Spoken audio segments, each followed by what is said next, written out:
இனியவனின் இன்றைய அமுதங்கள். விதைகள் உறங்குவதில்லை. உலகம் உன் எழுச்சியின் வீழ்ச்சியை ரசிக்கும். உன் அழுகை அவர்களுக்கு ஆனந்தம். ஆறுதல் கூறும் மொழியில் காயமூட்டும். உன் தாழ்வு எண்ணங்களுக்கு உரமூட்டும். அதால பாதளத்திலே வீழ்த்த சூழ்ச்சி வலை பின்னப்படும். நீ இதனை கண்டு கலங்காதே. உன் திறமையை வைரம் போல் தீட்டு. உன் பலவீனங்களை நெறிப்படுத்து.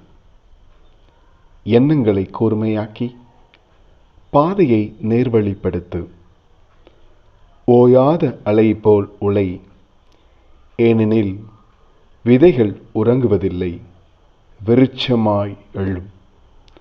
பாரதியின் கூற்றுப்படி, பல வேடிக்கை மனிதரைப் போல் நான் வீழ்வேன் என்று நினைத்தாயோ என்று சிரி. உன் எதிரிகளுக்கும் நயவஞ்சர்களுக்கும் வெட்கி நானும் வரை. இன்றைய நாள் இனிதாய் திகழட்டும்.